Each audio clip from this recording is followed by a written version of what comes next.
azza wa jalla bi ahadat min ibadihi wa yumayyizuhu an ghairihi bi ilqa'ihi ilayhi wa yuqifuhu bihi ala syari'atihi bima fiha min amrin wa nahyin wa wa'din wa irsyadin wa wa'din wa wa'idin.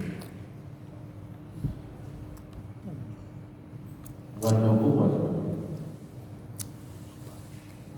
adalah an-nubuwwah adalah satu nama yang diambil dari kata an-naba.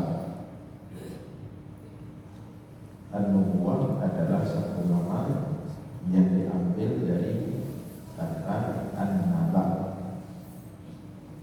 Wa huwa al-khabar yang bermakna al-khabar, berita. An-nubuwwah atau kenabian itu dari dasar kata an-nabawu, secara bahasa Arab, yang artinya al-khabar, berita atau kabar.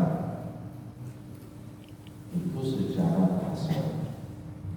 Bila ada al-rabbi fi hadzal mawdi', namun yang dimaksudkan dengan an-nubuwwah atau kenabian dalam pembahasan ini, pembahasan tauhid adalah khabarul khasul, adalah kabar yang khusus atau berita khusus yang Allah memuliakan beberapa hambanya dengan menyampaikan kabar khusus tersebut secara langsung.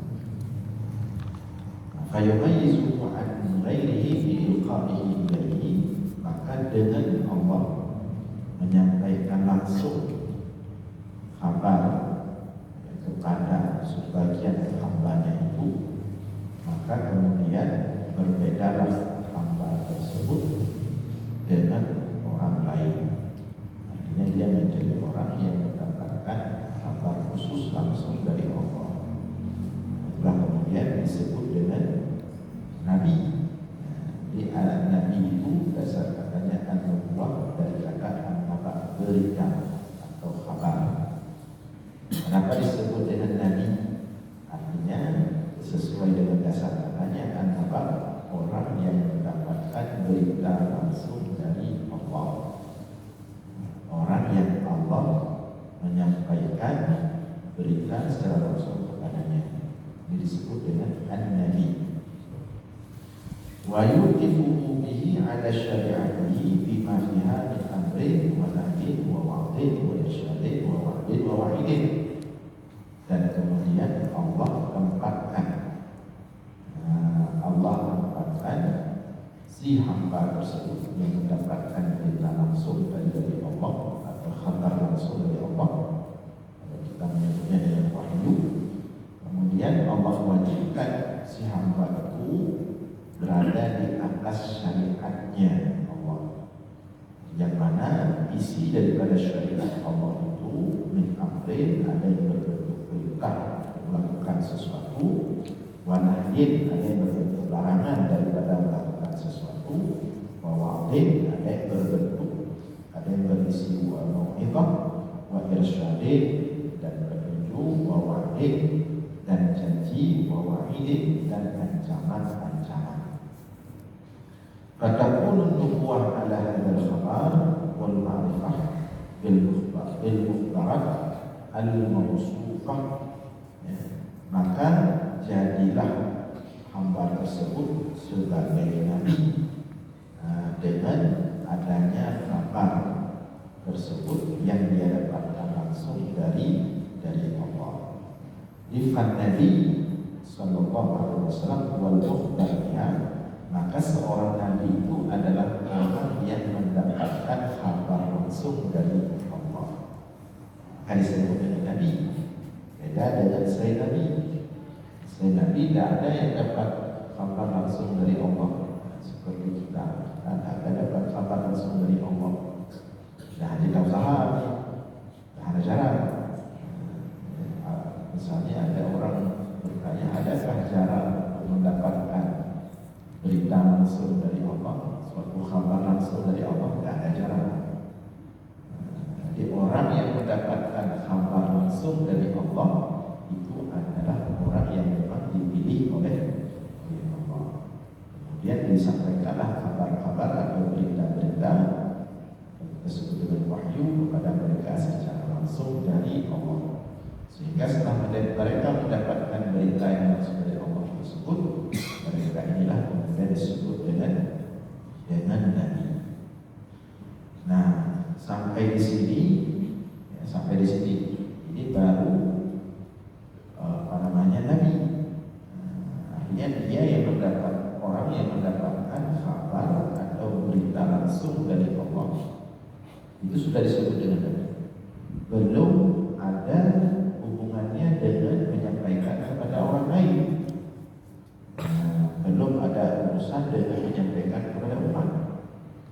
Setingkat mendapatkan kabar atau berita langsung dari Allah tanpa perantara, ada langsung dari Allah tanpa perantara manusia yang lain, itu sudah disebut dengan Nabi.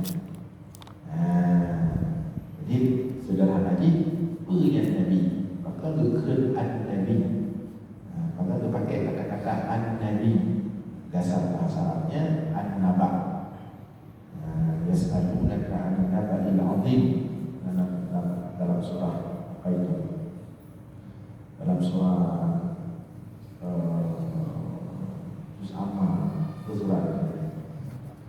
surah An-Naba.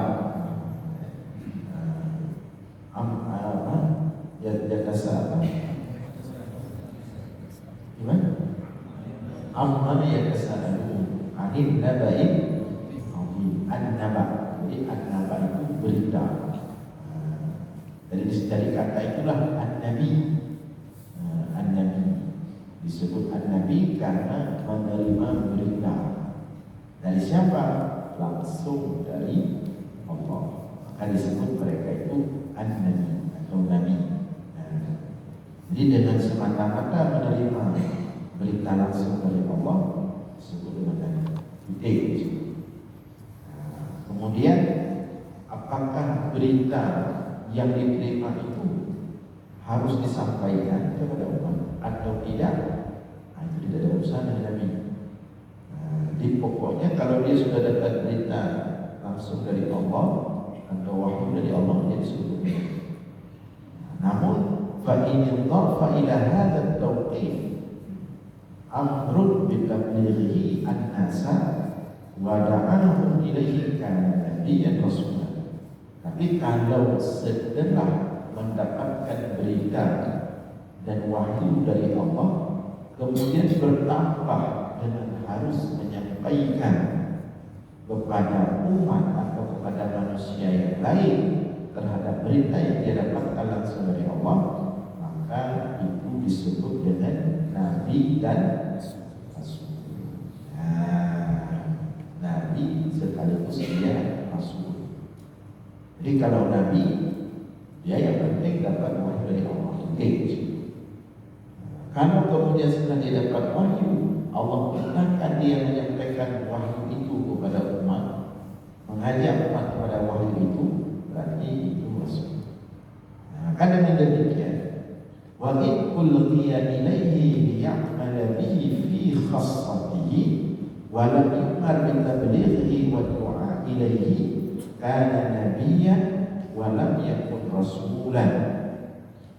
Jadi apabila wahyu itu atau kabar itu disampaikan oleh Allah kepada seorang hamba untuk hanya diamalkan oleh si hamba itu saja dan tidak diperintahkan untuk menyampaikannya kepada orang lain dan mengajak orang lain kepada berita itu, maka itu disebut dengan Nabi. Walam yakun rasulan, belum disebut sebagai rasul. Dengan demikian, fa kullu rasulin nabiyyun wa laisa kullu nabiyyin rasulan. Maka setiap rasul dipastikan dia adalah nabi dan tidak semua nabi dia adalah rasul. Jadi setiap rasul dapat nabi dan dia mendapatkan wahyu dari Allah. Tapi kalau nabi belum tentu rasul, dia dapat wahyu dari Allah tapi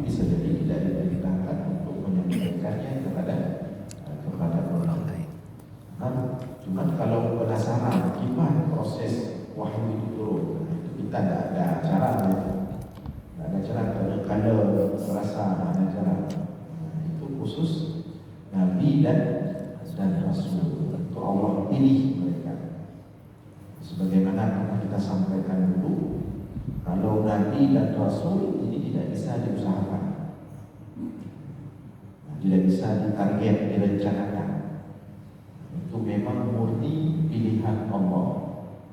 Jadi kalau seseorang misalnya bisa tak punya planning mau jadi Nabi, tidak bisa. Apalagi jadi Rasul, tidak bisa. Itu murni pilihan Allah. Dan itu pun dipilih, sebagian dipilih sebagai Nabi saja, tidak jadi Rasul. Sebagian di antaranya dipilih jadi Nabi sekaligus Rasul. Jadi dari jumlah yang kita sampaikan pertemuan sebelumnya, jumlah Nabi 125.000 itu tidak semua jadi Rasul, hanya 313 atau 314 atau 315 yang jadi Rasul. Lantas bagaimana dengan wali? Pernah kita bahas waktu itu, kalau wali terbagi dua. Ada tingkatan wali yang bisa diusahakan, tapi ada juga tingkatan wali tidak bisa diusahakan. Nabi dan Rasul itu maksudnya tidak diusahakan, itu memang murni pilihan Allah. Tapi kalau wali bisa, walaupun tidak ada dua dapat. Ada namanya wilayah wali secara ammah. Tapi kalau wali khasah tidak dapat juga. Wali secara ammah dapat.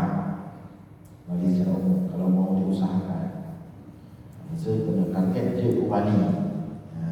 Je tapi wali umum. Wali umumnya wali dokter umum. Dokter umum tapi dia spesialis apa sih? Jadi dah wali umum, dah wali spesialis. Apa itu wali umum? Wali umum itu sesuai dengan hadis Rasulullah. Rasulullah mengatakan apabila seorang hamba hadis kursi, apabila seorang hamba sudah melaksanakan seluruh kewajiban yang Allah taklifkan, yang Allah bebankan, dilaksanakan dengan baik, kemudian berusaha semaksimal mungkin melaksanakan seluruh ibadah-ibadah sunnah, maka kata Allah, kuntu sam'ahu alladhi yasma'u biha wa kuntu basarahu alladhi yubsiru biha wa kuntu yadahu allati yubtishu biha. Maka dia akan mendengar dengan pendengaranku, kata Allah, dia akan melihat dengan penglihatanku, kata Allah, dan dia akan memiliki kekuatan dengan kekuatanku. Yang wali umumnya jadi usaha. Cara usaha gimana? Ubud yang wajib itu maksimal, ubud sunat tiga. Madu, zikir, beribadah, puasa sunat, baca Al-Quran, nuntut ilmu, bina fahim. Tapi syarat wajib dia menyuruh malam di Sya'ban sebagai wajib, adanya tengah sebuah adat boleh wajib yang jadi wali Allah. Yang ada lagi yang tingkat wali umum. Jadi tingkat wali umum yang wajib beri buka beri alika sama masalah. Sembahyang 5 waktu memang maksimal, ya. Kemudian yang sunat-sunat maksimal. Itu insya Allah tidak pernah menyalahi janjinya. Maka akan Allah berikan kepada orang tersebut keutamaan kewalian. Dia akan punya pandangan yang berbeda, dia bisa melihat hakikat, dia akan mendengar dengan cara mendengar yang berbeda, dia akan punya kekuatan yang berbeda dengan umumnya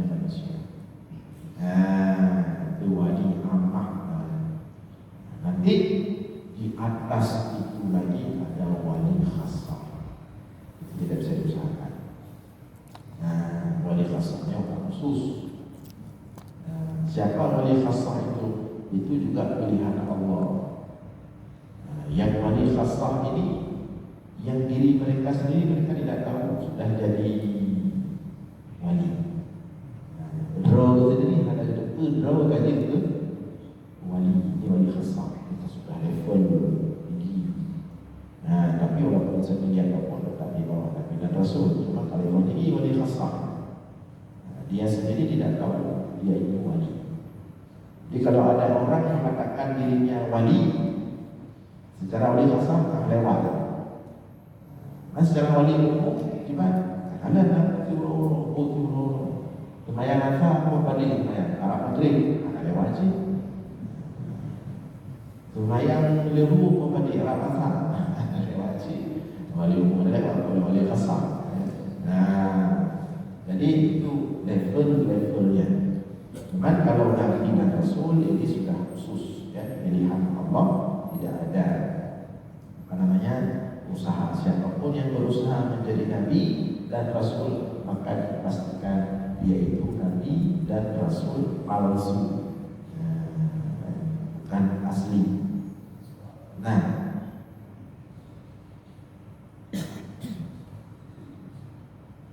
kemudian waqad arsyada Allah Ta'ala ila a'lamin nubuwwah fil Qur'an kama arsyada ila ayatil hadas ad-dallah 'alal khaliqi wal khalqi. Dan Allah telah menjelaskan, memberikan petunjuk kepada kita tentang tanda-tanda kenabian, termasuk tanda-tanda kerasulan. Allah sebutkan itu fil Quran, dalam Al-Quran. Di banyak, kalau kita buka Al-Quran, ayat-ayat banyak ini kita baca lagi ayat-ayatnya karena sangat banyak sekali. Dan semuanya sudah disebutkan dalam Al-Quran.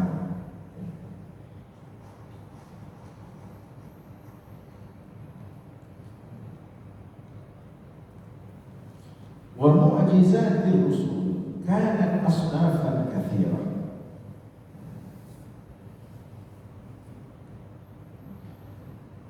Nah, tanda-tanda itu adalah bentuknya mukjizat-mukjizat, tanda-tanda kenabian atau kerasulan, mukjizat-mukjizat.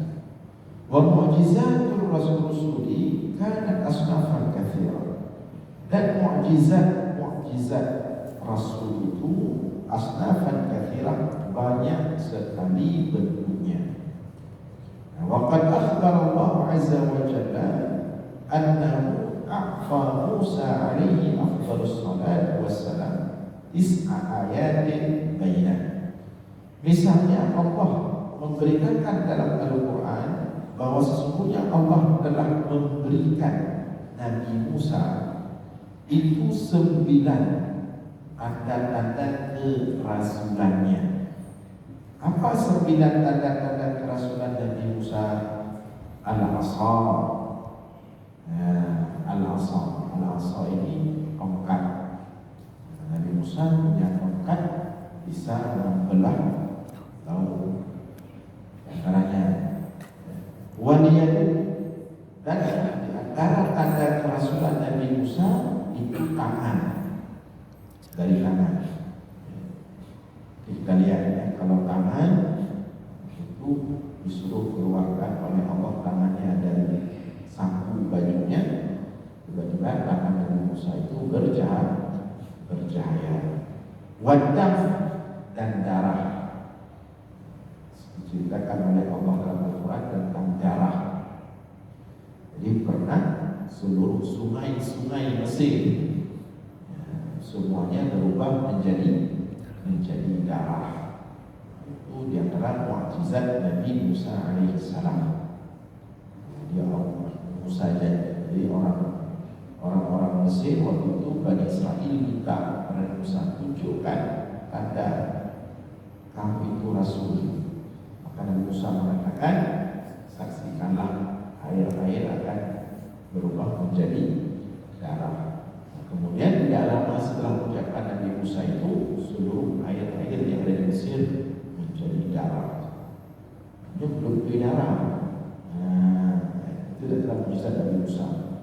Kemudian waktu Tufan, angin topan, ini juga pernah terjadi pada Bani Israel ketika mereka meminta juga kepada Nabi Musa untuk menunjukkan tanda kerasulannya. Kemudian wal jaran, jaran ini apa jarannya? Begede-bedenya, kumbang, belalang, belalang. Jadi Allah datangkan belalang itu memenuhi negeri Mesir. Belalang penuh, dan rumah juga mengikuti rumah penuh. Anjaran belalang itu di antara mukjizat Nabi Musa. Kemudian walukuman, kutu, kumalnya kutu. Kutu lagi kutu gimana? Kutu busuk. Kutu busuk. Apa aja tu? DJ. Dia apa DJ? Kata dia tak ada kecil DJ. Dia apa DJ kira-kira Nabi Musa. Ke kaum Nabi Musa. Kemudian Wattafadi ini kodok. Allah datangkan kodok penuh negeri Mesir dengan kodok. Kodok itu kain dan cangkuk antara tinggi. Ada yang mengenali cangkuk juga ke ilmu. Mungkin ada masalah. Dalam hukuman Allah kepada kaum Nabi Musa, Allah datangkan gunung lebih raya. Nah, kemudian Kamsu ini pernah Nabi Musa akan diuji oleh Bani Israel. Kemudian Nabi Musa meminta kepada Allah untuk menurunkan apa yang diinginkan dari Israel di atas Nabi Musa. Nyuruh Nabi harta kamu kepada. Maka kemudian Allah menurunkan ayat mukjizat kepada Musa. Harta mereka itu hilang pada kamisan kada. Tapi walaupun kemudian didatangkan kembali. Kemudian wabah pembelahan laut. Jadi ada 9 tanda-tanda kerasulan atau mukjizat-mukjizat yang Allah berikan, yang Allah turunkan kepada Nabi Musa alaihissalam. Fa'ammal asa fakanat hujjatahu 'ala al-mulhidin was-sahrah jami'an wa kana as-sihru fi dhalika al-waqti fashiyan. Adapun tongkat Nabi Musa Allah jadikan mukjizat tongkat Nabi Musa Allah jadikan sebagai hujjah kerasulan Nabi Musa kepada mulhidin, orang-orang yang tidak beriman waktu itu, was-saharah, dan kepada para ahli sihir. Wa kana sihru fi dhalika al-waqti fashiyan, yang mana sihir pada waktu itu, pada masa Nabi Musa itu semerbak sekali. Memang banyak ahli sihir waktu itu pada masa Nabi Musa. Maka falamma inqalabat asa'u hayyatan tas'a wa talaqqafat hibal as-sahara wa isiyahum alimu anna harakataha ala an hayatin hadisah fiha bil haqiqah wa laysat min jinsi ma yatakhayyalu bil hiyah.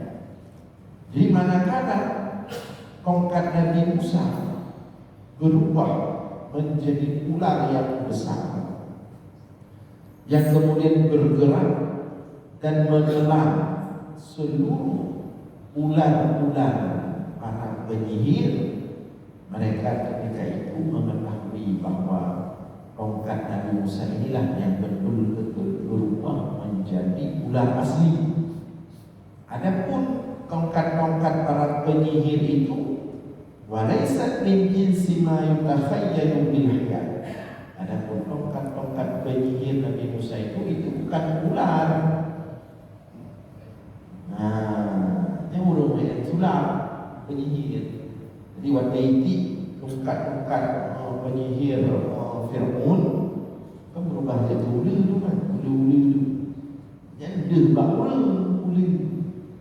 Tapi punya sampai penyihir yang dia tetap tongkat. Jadi sesama penyihir-penyihir itu, ular-ular mereka nampak itu tongkat bukan ular.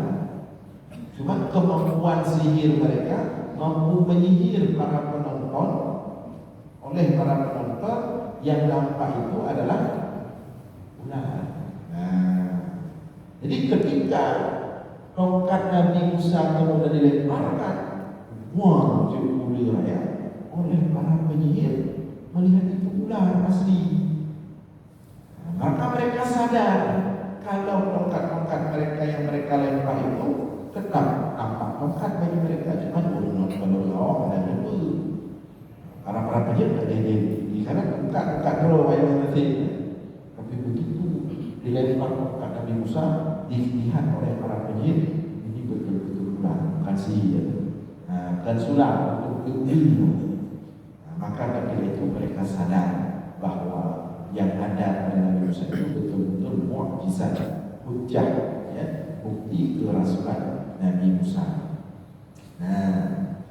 Wa amma sa'irul ayati allati lam yuhtaj ilaiha ma'a as-sahara fa kanat dalalan ala fir'aun wa qaumihi al-qailin bid-dahri. Adapun tanda-tanda kerasulan atau mukjizat Nabi Musa yang lain memang tidak dijadikan sebagai hujah kepada para ahli sihir, tetapi itu menjadi hujah bagi Firaun dan orang-orang yang tidak beriman pada waktu itu. Maka Allah nampakkan fa'adharallahu ta'ala bi'asihatan akhbarum Musa, maka Allah nampakkanlah berbagai macam mukjizat yang lain selain rohkan. Ada 9. Kemudian wa alana Allah azza wa jalla al-hadida li Daud wa sakhkhara lahu al-jibala wat-tayra wa kanat tusabbihu ma'ahu bil 'ashyi wal ishraq. Kemudian contoh mukjizat lain adalah Allah lunakkan besi bagi Nabi Daud. Dan Allah tundukkan bagi Nabi Daud al-jibal, gunung-gunung, wal-tayr, dan burung-burung, sehingga gunung dan burung-burung itu bertasbih setiap pagi dan sore mengikuti tasbihnya Nabi Daud. Itu contoh mukjizat yang lain kerasulan Nabi Daud. Jadi ala al-hadid lebih usul bedanya hanya ada pegat usul dan pegat ke barang yang harus pakai apui. Kata nilai apui baru lebih usul baru dapat cuaca. Nabi Daud apa yang tu? Nabi itu yang kandungan usul Nabi Daud yang kan alami. Itu mukjizat Nabi Daud. Makanya ketika itu Nabi Daud banyak memproduksi senjata, buat senjata. Pakai mukjizat Nabi Allah. Kalau kita menemui, bagi dia kandungan besar tu kayu wei lebih yang pakai lasah ni. Buku yang ada pegat, kayu pegat. Wa'alana lahu hadid, dan Allah lunakkan besi itu kepada Daud. Kemudian mukjizat, dan itu disaksikan oleh orang. Nabi Daud gemar besar lebih-lebihnya disaksikan oleh semua orang. Makanya disebut dengan mukjizat. Cina mungkin tidur luar, tapi sulam bagi bodoh penyihir Firaun sulam. Tentang dia mata banyak lagi lebih yang mereka lebih kayak pokok kayak dia gerak cepat, ada kau di bawah kaji dan sulam. Tapi kalau Nabi Daud itu memang mukjizat. Jadi po tu tanya masing-masing musuh dekat apa dia lebih Nabi Daud je lebih. Tapi banyak yang penyulapnya mesti musuh yang kita siapkan. Tak main musuh dari rumah haji mai. Tak main musuh dari rumah ci. Kan dia. Jadi lebih musuh yang main dari rumah yang kita siapkan. Musuh lain itu. Tapi kalau Nabi Daud wa alana lahu hadid memang mukjizatnya membuat melembekkan besi, yang melunakkan besi. Kemudian juga mukjizat Nabi Daud di antaranya gunung dan burung tunduk kepada Nabi Daud. Kalau sudah Nabi Daud berzikir, Nabi Daud berzikir pagi dan petang, pagi dan sore. Duduk Nabi Daud berzikir dengan tasbih, membaca tasbih sampai beribu-ribu. Tiba-tiba sedang Nabi Daud bertasbih, ternyata suara tasbih juga terdengar dari gunung dan burung. Tanya cik dan tasbih, tidak perlu kata dulu. Cik boleh bego, cik aku pindah gunung. Tasbih gunung. Takut kalau banjir tu dia berusaha. Naik tinggi untuk kita obat air dan naik tinggi. Tapi tak dulu kan, tak kaya. Tapi kalau Nabi Daud mau dia, Nabi Daud mau gunung bertasbih pada Nabi Daud, berikut bertasbih bersama Nabi Daud. Jadi Nabi Daud berarti ada hanya dipakat burung jamaah ramai tiga untuk berarti seluruh alam ikut berzikir bersama Nabi Daud. Biasanya kahir tak juga pengumuman flyer berarti malam sekian, jam sekian. Karena drop dulu. Tak drop ni nanti apa dia kena dulu. Nabi Daud duduk sendiri bertasbih, berzikir, seluruh alam ikut bertasbih. Itulah sebenarnya zikir. Zikir yang sebenarnya itulah. Karena alam itu tahu isi hati kita. Alam itu dia bersih, tidak ada dosa. Kita manusia dan jin banyak dosa. Jadi dia punya ngomong dia telawar di rumah. Jangan malah. Saya ni biarnya hai dia kan. Punya orang ke akan makhluk Allah baik mau tunduk ya. Kalau dia tidak mau tunduk berarti kita banyak belum beres. Hati masih perlu dibersihkan, dibereskan. Jadi itu di antara mukjizat Nabi Daud, dan di sini disebutkan mukjizat Nabi-Nabi yang lain nanti sampai Nabi kita Nabi Muhammad sallallahu alaihi wasallam disebutkan sampai 1000 mukjizat Nabi Muhammad. Insyaallah kita lanjutkan kajian kita nanti setelah libur Ramadan, setelah Lebaran. Demikian malam ini, mudah-mudahan ada manfaat dan mohon maaf lahir dan batin. Selamat menjalankan ibadah puasa Ramadan. Semoga ibadah kita diterima oleh Allah Subhanahu wa taala dan menjadi orang-orang yang bertakwa. Aqulu qawli hadza wa astaghfirullah wa lakum. Wassalamu